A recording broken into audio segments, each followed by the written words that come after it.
అది హోమియోపతి అంటారు. నిద్రలో ఎదురవేసిన చదివి ఉంటాడు, ఎక్కడ నిద్రలో చదువు ఉంటాడు. అందుకని నిద్రలో మెడుకు వచ్చింది తలనొప్పితో అంటే ఎప్పుడు తలనొప్పి నిద్రలోనే వస్తుందంటే నిద్రలోనే వస్తుందని చెబుతాడు పాపం. నిద్రలోనే వస్తుంది పెద్దల వాడికి.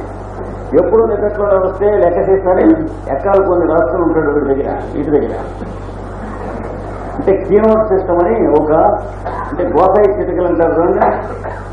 ఒక్కొక్క డ్రగ్ తాలూకు ఇలాంటి కీనోట్స్ ఉంటే ఆ డ్రగ్ వేసేయడం పడింది. సల్ఫర్ పోయి వచ్చిన వాళ్ళకి అలాగే లెక్చరస్ డోసులు తీసుకెళ్ళి పోసేస్తూ ఉన్నాం. ఏం దగ్గర వాడికి వేయవలసింది సల్ఫర్, డైనమైట్ కొట్టాల్సింది. వాడి నాగస్వరం పడితే లెక్క చేసంటే పాము జరగలేదు. వీడికి సల్ఫర్ పడుతుంది. కానీ ట్రీట్మెంట్ చాలా డీప్గా చేయవలసి ఉంటుంది. ఎన్ని సంవత్సరాల హిస్టరీ ఉంది వీడికి మనం తీసుకుంటే. ఈ అర్లీ స్టూడెంట్ లైఫ్ దగ్గర నుంచి విరేచనాలు వెళ్ళటం, వీడికి డాక్టర్ దగ్గరికి వెళ్తాం, ఆయనతో కొంచెం ఇంగ్లీష్తో మాట్లాడటం చేతవటం, ఆయన దిస్ మైట్ మేబీ ఎంబీబీఎస్ అనటం, అండ్ ఒక ఏడాదో 2 ఏళ్ళు ట్రీట్మెంట్ అయిన తర్వాత పరాజయం చెంది ఎంబీబీఎస్ అట్లా దాన్ని తగ్గబుద్ధి ఏముంది అని అంటాం. ఇవన్నీ అయిపోతుంటాయి అని హిస్టరీలో. ఇది చాలా న్యాచురల్ కదండి, కామన్ అంటాం. ఇంత హిస్టరీ ఉంది కేసుకి. అది అయిపోయిన తర్వాత ఏదైనా వచ్చింది ఇంకా 7-8 సంవత్సరాలు అయ్యి తగ్గేటప్పటికి హెడేక్ క్రమంగా తగ్గిపోతున్నారు సల్ఫర్వాడికి. అంటే అథ తృతీయో అంక, 3వ అంకంలోకి వచ్చాం. వచ్చేటప్పటికి ఏమవుతుంది? కాళ్ళు చేతులు బరువు, కాళ్ళు చేతులు తిమ్మెర్లు, తల కింద పెట్టుకుని నిద్రపోతే చెయ్యి మెడుకు వచ్చేటప్పటికి ఈ చెయ్యి నరికి ఎవరో ఆపర పాలిసినట్టు ఇక్కడ ఉన్నట్టు ఉండదు. ఇక్కడ కొంత చేతులు చేస్తే కానీ కాళ్ళు వేలాడేసుకుని కూర్చుంటే శుభ్రంగా సబ్బు బిళ్ళలాగా అవుతాయి, అంటే ఉబ్బుతాయి. సినిమాలోకి వెళ్ళి ఏం చేస్తారంటే షూస్ ఇప్పేసి సినిమాలో కూర్చుంటారు. ఇంట్రోలో షూస్ కాళ్ళకు పట్టాలి ఏం చేద్దాం? షూస్ సైజ్ అట్లాగే ఉంది, కాళ్ళ సైజు కూడా ఇంటింతాయి ఒకటింతాయి అని కొంత తర్వాత ఇంటికి వచ్చి కాళ్ళకి కొంత ఉపచారం చేసి కాళ్ళు పెట్టి నమస్కారం చేసి ఏం చేస్తే కానీ షూస్ పట్టాలి. ఇప్పుడు ఏం జరుగుతుంది? బస్సులో కాసేపు కూర్చుంటే ఉబరా కాళ్ళు తిమ్మరి సరసరా సొరసరా, సినిమాలో కూర్చుంటే అట్లా ఇట్లా అన్నమాట.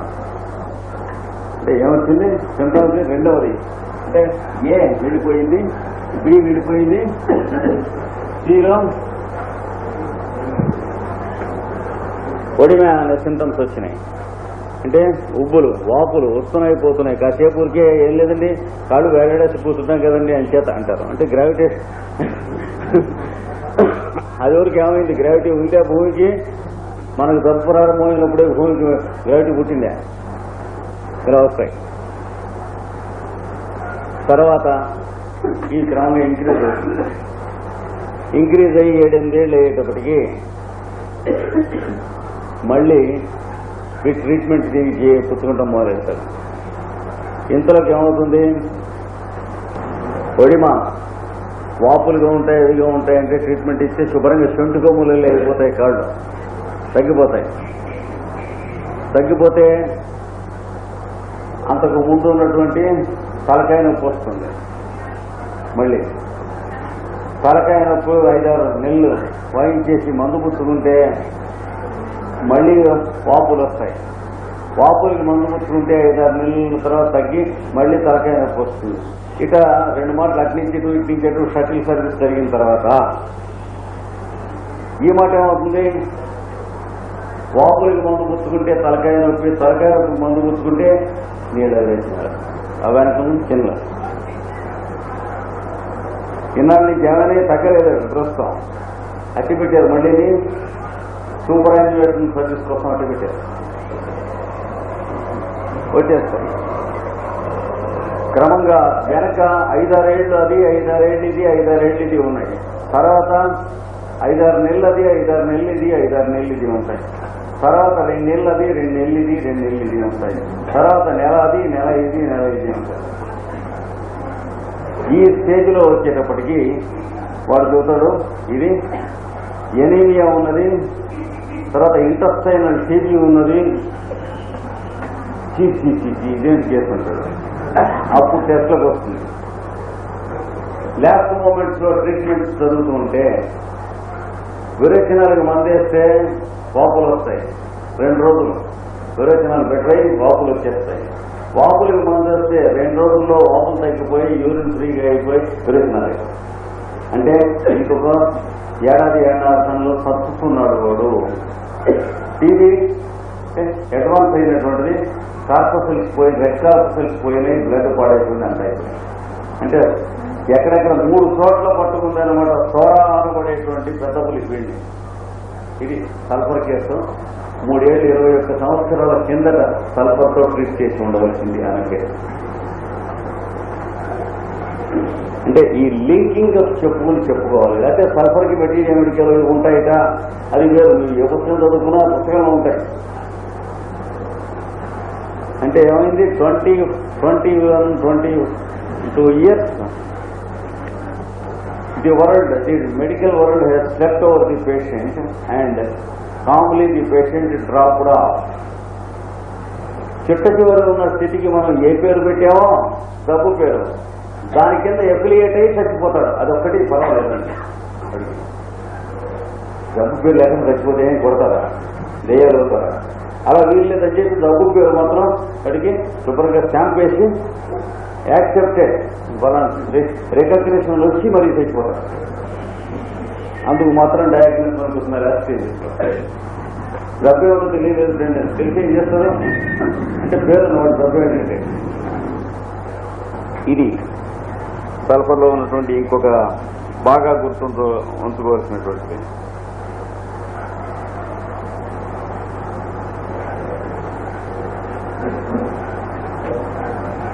క్యూరబుల్ స్టేజ్లో మామూలుగాను ఇబ్బంది లేకుండా ఉన్నప్పుడు సల్ఫర్ క్రానిక్ పేషెంట్స్కి ఆఫీసులో కానీ ఎక్కడ కానీ కూర్చొని చూస్తుంటే ఇలా చూస్తూ ఉంటాడు ఒక్కోడు. అంటే ఆ గాలిలో ఏదో ఒక చిన్న స్పాట్ అలా మూవ్ అవుతున్నటువంటిది యూనిఫార్మ్ స్పీడ్తో. వీడు మీ వంక చూస్తూ ఉంటే ఇది ఇక్కడ మూవ్ అవుతున్నట్టు ఉంటుంది, వీడు దాని వంక చూస్తే ఇక్కడికి వస్తుంది, వీడు దాని వంక చూస్తే ఇక్కడికి వస్తుంది. అందుకని అలాగా వెళ్ళిపోయిన తర్వాత మళ్ళీ ఇటు చూస్తే ఇక్కడే ఉంటుంది. అప్పుడు తెలుసుకుంటాడు స్పాట్ బయట తోటలో లేదు, లోపల ఉంది. That's a blind spot. కనుక తిరుగుతున్నట్టు, నలకలు తిరుగుతున్నట్టు, చిన్న చిన్న బుడగలు తిరుగుతున్నట్లు స్పేస్ లో ఏ టైంలో అయినా సరే చూస్తూ కూర్చుంటేను టైం ఏం లేదు. ఇది సల్ఫర్కి సంబంధించిన డ్రగ్. ఇతర ఔషధములతో దీనికి ఉన్నటువంటి సంబంధం. సల్ఫర్కి విరుగుళ్ళు ఉండటానికి చాలా ఉన్నాయి, కానీ వెంటనే వేస్తే విరుగుడు అవుతుంది, లేకపోతే అవతల విరుగుడు అవుతుంది. ఇలా తర్వాత సల్ఫర్ తట్టి విరుగుడు చేయకపోయినా పర్వాలేదు, ఒంట్లో దానికి చేతనైనంతో ప్యూరిఫై చేసి బయటికి వెళ్ళిపోతుంది. 1-2 డోసు పడితే దాన్ని విరుగుడు చేయకూడదు, వదిలేసేయాలి. కానీ రోజు సల్ఫర్ తట్టి తింటున్నటువంటి వాళ్ళకి ఆ ప్రిస్క్రిప్షన్ ఎవరిచ్చాడో వాడే విరుగుడు. ఇంకేం చేసేది ఏం లేదు. వాళ్ళు బయట చీకిన చేంజెస్ మెంటల్గా అలాగా 8 వచ్చేస్తాయి. 3 నెలలు 4 నెలలు కూర్చొని వదిలిపెడతారు, 3-4 తీసారు. అప్పుడు ఏమనిపిస్తావు, ఏమైందని ఏమనిపిస్తుంది. రాబోయే 5-6 ఏళ్లలో అలా పాడైపోతుంది మైండ్. తర్వాత రాబోయే 5-6 ఏళ్లలో శరీరం అలా పాడైపోతుంది. నేను చిన్నప్పుడు మా ఇంట్లో హోమియోపతి సీసాలు ఉంటే ఎప్పుడు పడితే అప్పుడు ఏ సీసా పడితే ఆ సీసా తీసుకుని మాత్రలు తినేస్తూ ఉండేవాడిని అని చెప్పాడు ఒక లేట్ ప్రొఫెసర్ గారు. పెద్దవాడు, ఇప్పుడు లేరు, పెద్దవాడు, చాలా పెద్దవాడు, జగదీష్ చేతులు. చాలా పెద్ద ప్రొఫెసర్గా ఉద్యోగం చేశారు, హిమాలయాల్లో తపస్సు చేశారు, సాధు సంగమం, పెద్ద సజ్జనులు, జ్ఞానోదయం అన్నీ ఉన్నాయి. అంచేత హోమియోపతి ఏం లేదండి.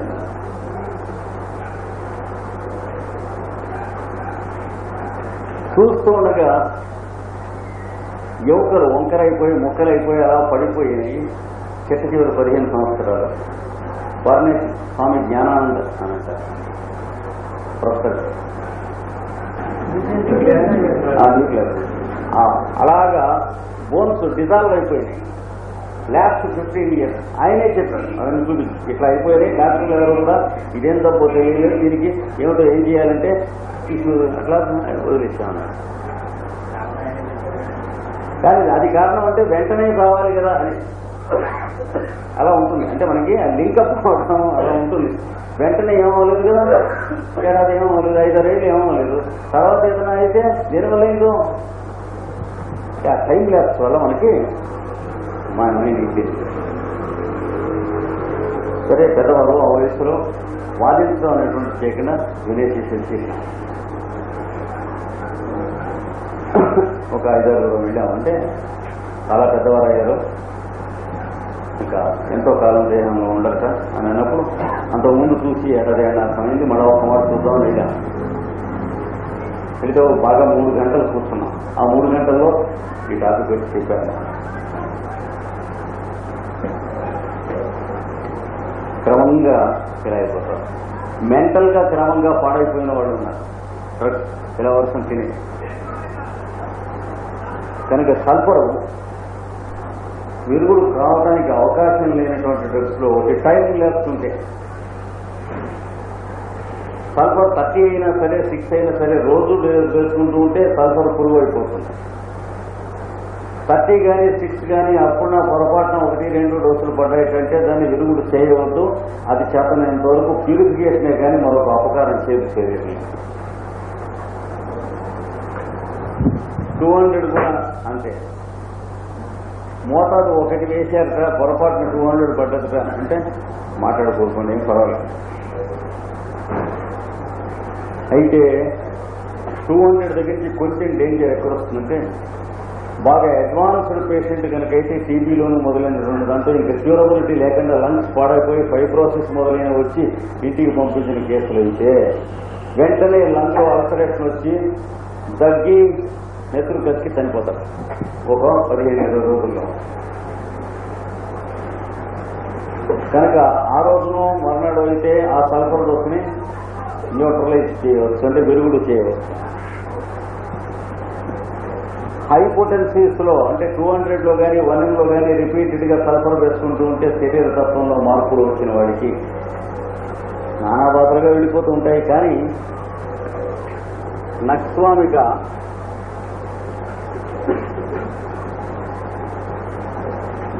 $200, 1mలో అలాగ అప్పుడు తగిలిస్తుంటే ఆ బాధల్ని తొలగించేస్తూ ఉంటాయి. ఒంట్లో పడ్డటువంటి సల్ఫర్ విరుగుడు కాదు, అంటే he will have some comfort from the suffering caused by the sulphur fruit.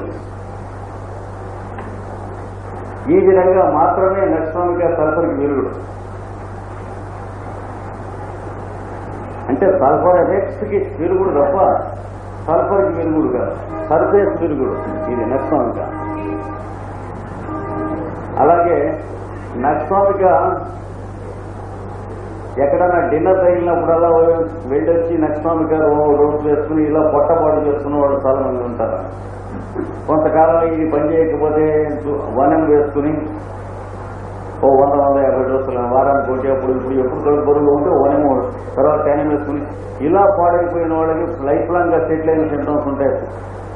దాని తాలూకు నరాలు లాగటం, మెడలు లాగటం, విరోచనం కాకపోవడం, ఏడ్చినా సరే పొట్ట తొట్టిలు ఏముంది అందులో అట్లా ఉండిపోవడం, ఇట్లాంటివి. వాళ్ళకి సల్ఫర్ 200, 1M అప్పుడప్పుడు ఎప్పుడు అరుదుగా తగిలిస్తే ఈ నక్స్వామిక సింటమ్స్ క్లియర్ అయ్యి కొన్నాళ్ళు హాయిగా ఉంటుంది, కంఫర్ట్ ఇస్తుంది. కనుక నక్స్వామికతో చెడిపోయిన వాళ్ళకి సల్ఫర్ సర్ఫేస్ మీద విరుగుడు చేస్తుంది, సల్ఫర్తో చెడిపోయిన వాళ్ళకి నక్స్వామిక సర్ఫేస్ మీద విరుగుడు చేస్తుంది. ఇది ఒక విధమైన విరుగుడు.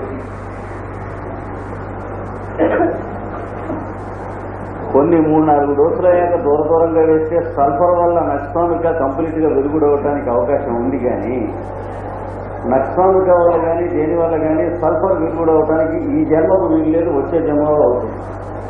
శరీరం మారుతుంది కనుక అంటే అంతవరకే చాలా జాగ్రత్తగా ఉండాలి. నెక్స్ట్ సల్ఫర్ వేయగానే అయ్యో ఇది వేయకూడదు అని అనిపించింది. ఓ 10 నిమిషాల్లో మీకు తెలిసింది. అప్పుడు ఎకనైట్ 30 ఓ డోస్ అయింది. ఆ డోసు పూర్తిగా వెలుగుడైపోతుంది. Within 10 minutes or half an hour. అంటే అది లోపల ఇంకా ప్రాసెస్లో ఉండాలి. ఒంట్లో ఉంటే ఎకనైట్ 30 ఓ డోస్ వస్తే వెళ్ళిపోతుంది. సల్ఫర్ ఏ పొటెన్సీ అయినా ఎకనైట్ 30 వేస్తే వెళ్ళిపోతుంది. ఎందుకంటే పొటెన్సీ ఎక్కువ వేసిన కొద్దీ మందు క్వాంటిటీ తక్కువ, కానీ పొటెన్సీలో ఉన్నటువంటి యాక్టివ్ ఇంకా అందుకోలేదు. అందుకని షూర్గా వెళ్ళిపోతుంది. తక్కువ పొటెన్సీ మందుతో విరుగుడు చేస్తే ఎక్కువ పొటెన్సీ ఉన్న మందు షూర్గా వెళ్ళిపోతుంది.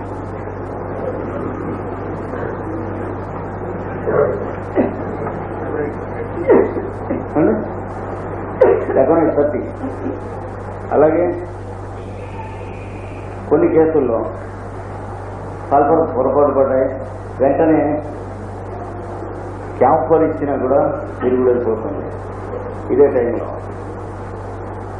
క్యాంఫర్ క్రూడ్ అయినా సరే, పొటెంటైజర్ అయినా సరే, అంటే క్యాంఫర్ మొదటి నుంచి కానీ 6 కానీ, లేకపోతే కర్పూరం వాసన చూపించడం కానీ, ముద్ద కర్పూరం. ఇప్పటి రోజుల్లో భారతదేశంలో ముద్ద కర్పూరం ప్యూర్గా మనకు రాదు కనుక, కమర్షియలైజ్డ్ కనుక శుభ్రంగా క్యాంఫర్ మొదటి నుంచో 6 వేసేయడం పెట్టాం. మనం పీలుస్తుంది అది క్యాంఫర్ క్యాస్టాయిల్ తెలియని స్థితిలో ఉంటుంది కదా. పారాఫిన్ ఇవన్నీ ఉంటాయి. దాని నెప్తలిను అక్కర్లేదు. ఎవరంటే కలరా ఉండలో అంటే కలరా పుట్టచ్చు, లేదు చెప్పులు పుట్టచ్చు.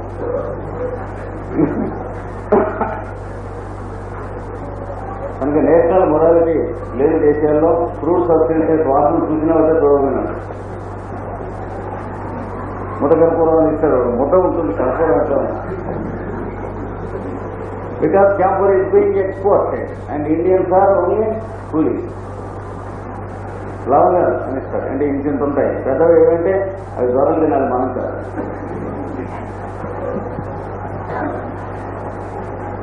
లేబర్ నేచర్, కంట్రీ మొత్తానికి లేబర్ నేచర్ వచ్చేసింది కనుక మంచి పదార్థాలు దొరకవు. అంటే మనం ఇంకోటి జీతకాలంగా బతకవలసినటువంటి వాళ్ళం అనేది మన కంట్రీ పేరు మనమే నిర్ణయించుకున్నాం కనుక ఇలాంటి మందు పదార్థాలు జాగ్రత్తగా ప్యూర్ తీసుకోవాలి. కమర్షియల్ బజార్లో ఉన్నవి తీసుకోకూడదు. మా చిన్నప్పుడు లవంగాల దగ్గర నుంచి కూడా అంటే నేతను ఇటంటే సర్వెంట్ కింద అయిపోవడం ఇతర కంట్రీస్కి. లవంగాలు కూడా శుభ్రంగా బ్రాఫ్టింగ్ ల్యాండ్ సైజులో ఉండేది. ఇప్పుడు లిమిటెడ్ సైజులో ఇంకేదంటే పెద్దవి వాళ్ళు తినాల్సిన ఎక్స్పోర్ట్ క్వాలిటీ బయట వాళ్ళకి నానా గడ్డి మనం తింటే పర్లేదు, పూలేదు కదా.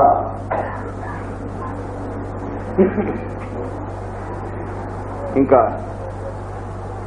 చైనా అంటే సింకోనా వెంటనే అరగంట గంట దాకా కూడా చైనా ఓ డోసు వేస్తే సల్ఫర్ వెళ్ళిపోతుంది.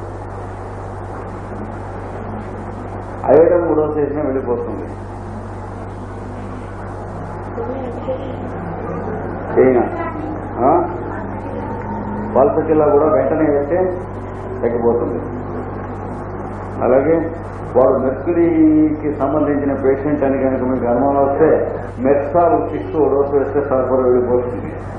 అంటే నెక్స్ట్ వాడి కెరీర్ ఏ దగ్గరలో ఉంటుందో దగ్గరలో ఉంటుందో వీటిలలో అందులో ఇది నింపాలి. ఏదో ఒకటి పెట్టి న్యూట్రలైజ్ చేయడం కాదు.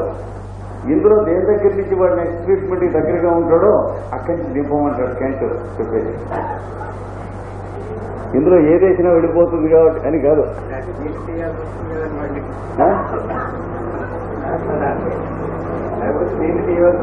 మళ్ళీ కాకపోతే దీనికి వేరే పని అవుతుంది.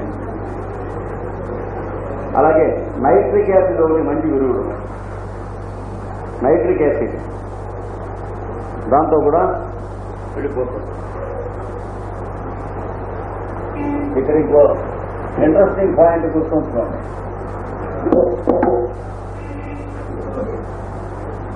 సల్ఫర్ మెర్సాల్, యాసిడ్ నైట్రిక్ అమ్లం, దట్ ఈస్ నైట్రిక్ యాసిడ్.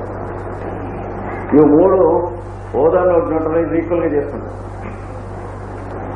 సమానంగా న్యూట్రలైజ్ చేస్తే మీకు టిపికల్ గా కనిపించి జరుగుతుంది ఈ న్యూట్రలైజేషన్. లాస్ట్ స్టేజెస్ లో కూడా ఒక పేషెంట్ చూశాను, ఎంత వండర్ఫుల్ గా న్యూట్రలైజ్ చేసిందంటే ఇంకొక కొద్ది గంటలకు పోతాడనగా ఒక 40 hours దాదాపు యూరిన్ రాలేదు. కారణం ఏంటంటే ఇన్క్యూరబుల్ స్కిన్ డిసీజ్ ఉంది, అది క్యూరబుల్ స్టేజ్ కాకపోతే స్లోగా ట్రీట్మెంట్ నడుస్తూ వెళ్తూ ఉంది. మాకు చాలా కావాల్సినటువంటి దగ్గర మనిషి, చాలా మంచివాడు, అంటే పీపుల్కి సేవ చేసినవాడు, హోమియోపతి కూడా బాగా చేసినవాడు. ఓకే, యాడమ్స్ అని ఆయన చేస్తూ ఉంటే లాస్ట్ స్టేజ్లో ఇలా నడుస్తూ ఉంటే పాపం ఆయన ఫ్రెండ్ హోమియోపతి ఆయన వచ్చాడు. నేను ఇక్కడ ఊళ్ళో దేశంలో లేనప్పుడు చాలా మంచివాడు అతను కూడా.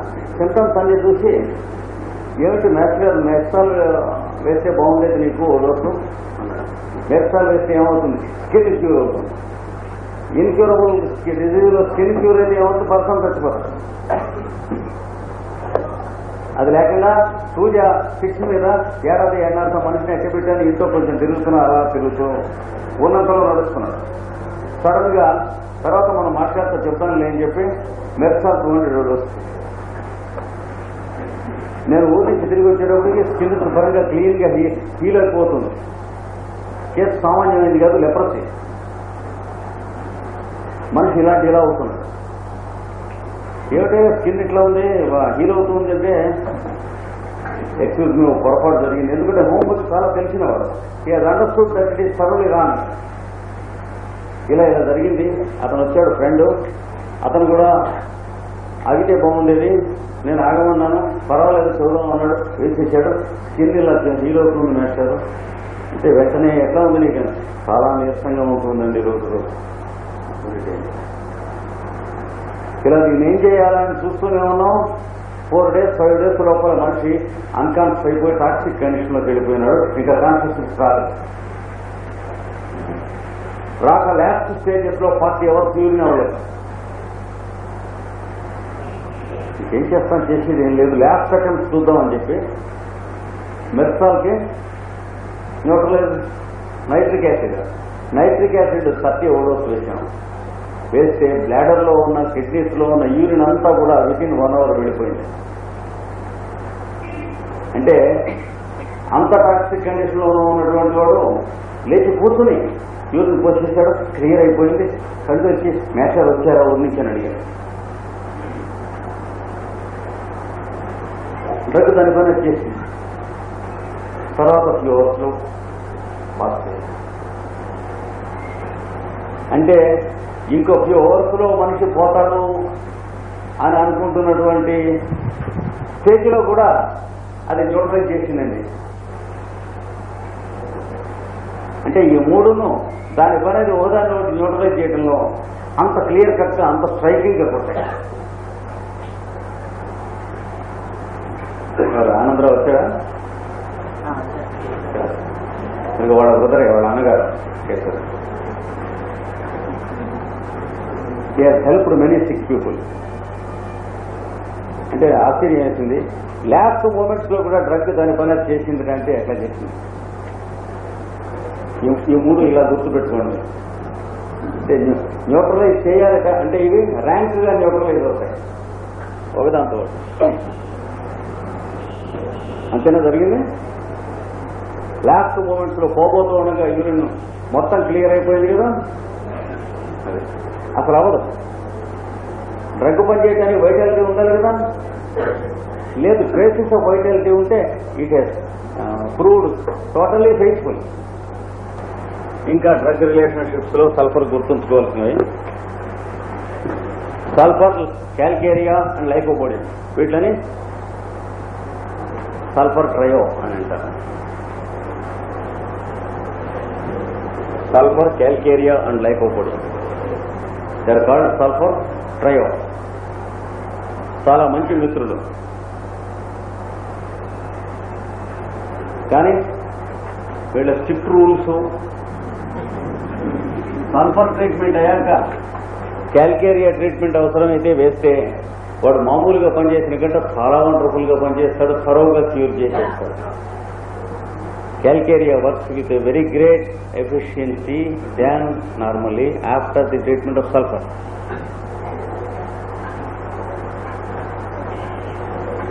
Calcarea treatment తో chronic disease treatment ఏడాదో రెండేళ్ళు అయిన తర్వాత లైకోపోడియం కావాల్సి వస్తే lycopodium works with much greater efficiency than normally after calcarea.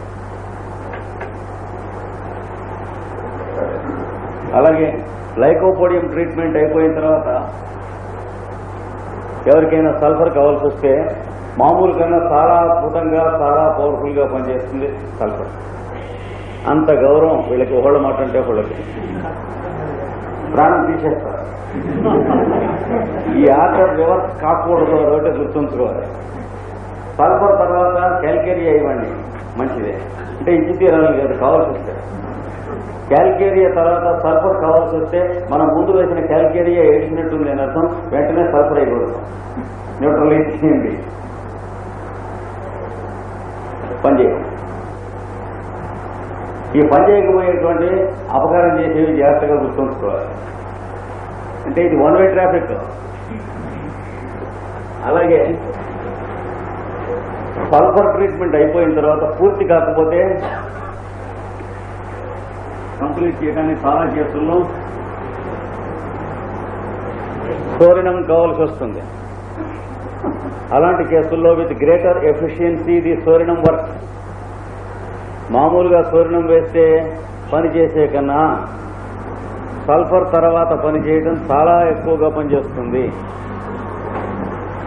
అదే తలకిందులు చేస్తే సోరినం ట్రీట్మెంట్ అయిపోయిన తర్వాత సల్ఫర్ కావాలేమో అనుకుని వేస్తే వేసంతో వేయకంతే పనిచేయదు. సోరినం తర్వాత sulphur no effect at all. మనం ఇంకా పనిచేస్తుంది కాబట్టి అలాగా ప్లాట్ఫామ్ మీద పూలదండలు బ్యాండ్ మేళాలు పెట్టుకుని నుంచుంటూ ఉంటాం, రైలు దిగుతాడని పనిచేయదు. ఇవి మనం ప్రత్యేకంగా డ్రగ్ మార్చినప్పుడు గుర్తుండవలసినటువంటి విషయాలు. సల్ఫర్ పై తీసుకున్నాం. ఇప్పుడు కానిస్టేబుల్స్ వినకపోతే ఎస్ఐకి టెలిఫోన్ చేయండి అన్నారు. ఈ కానిస్టేబుల్ యూనిట్ మాన్యువల్ కనుక్కోండి, ఒక ఇంటర్ వీడు వేరు. సోరినం అంటే స్పెషల్. అది హైదరాబాద్ కాదు, ఢిల్లీకి కూడా టెలిఫోన్ చేస్తాడు. అందుకని వీడు చేసాక వాడు ఫైట్ చేయటం. సోరినం ఆ చుట్టుపక్కల లేనంత వరకే సల్ఫర్ ప్రతాపం. రండి కసుకోండి, మిగతా మందులు ఎవరికి ఏది పని చేయకపోయినా మనం జయిస్తాం అంటాడు. సోరినం వస్తుంది కంటే రేపు తెలుసుకున్నాం.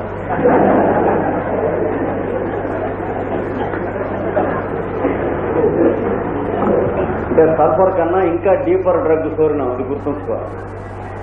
మనం సల్ఫర్ ఎంత డీప్ డ్రగ్ అనుకున్నాం అంతకన్నా ఎక్కువ deeper drug, very strong anti psoric. అది కూడా ఎంచేత దాని ప్రిపరేషన్ ఎక్కడి నుంచి చేస్తారో అంటే కేరీస్ గజ్జి పొక్కులోంచి చీము తీసి దాన్ని పొటెంటైజ్ చేస్తే దాంతో సోరినం వెరీ డీప్ డ్రగ్. సల్ఫర్తో న్యూట్రలైజ్ అయ్యేటువంటి మందులు చాలా, సల్ఫర్కి చాలా మందులు బలా దొరేది. మామూలుగా ఎకోనైట్, బెల్డోనా ఇవన్నీ వెళ్ళిపోతాయి. ఒక్క క్యాల్కేరియా కర్ర తప్ప ఎదురు తిరుగుతుంది. క్యాల్కేరియా కరిపేసి దాన్ని విరుగుడు చేయాలని సల్ఫర్ వేస్తే ఎదురు తిరుగుతుంది. తర్వాత జింకమ్మేట్, ఆర్జెంటీనం మెటాలికం, ఇలాగా మెటల్స్ ఇవి. సుప్రమేట్, హెరమ్మేట్ పెట్టండి మెటల్. ఆరమూర్ అనే ఒక డ్రగ్ను వేరే ప్రత్యేకంగా గుర్తుంచుకోవాలి. The nitrate of gold, chloride of gold. అది వేసిన తర్వాత సల్ఫర్ వేయకూడదు, ప్రమాదం. మిగతావి గోల్డ్కి సంబంధించినవి ఏ వేసినా న్యూట్రలైజ్ అయిపోతాయి. ఇది ఇంకా చాలా డ్రగ్స్కి ఆర్సెనిక్ ఆల్బమ్, బెలడోనా, బ్రయోనియా వీటన్నిటితో సాయం బట్టి రోగాలను నయం చేసి మనుషుల్ని రక్షిస్తుంది సల్ఫర్. అంటే కాంప్లిమెంటరీ డ్రగ్స్. దీని ముందు దీని వెనక బాగా పనిచేస్తాయి. సల్ఫర్కి ముందు ఆర్సెనిక్ ఆల్బమ్ ఒకటి, బెల్డోనా ఒకటి, బ్రయోనియా, క్యాల్కేరియా లైకోపోడియంలో ఇందా చెప్పుకున్నాను, mercury, phosphorus, pulsatilla, rhus tox, sarsaparilla, very deep యాంటీసోరిక్స్లో అది ఒకటి, సార్సపరిల్లా సుగంధపార కంప్లీట్ క్యూర్స్ ఇస్తుంది. గనోరియల్ పేషెంట్ యొక్క సన్స్కి, గ్రాండ్ సన్స్కి కంప్లీట్ క్యూర్స్ ఇచ్చే మందుల్లో అదొకటి సార్సపరిల్లా. తర్వాత sepia very deep antipsoric, silicea.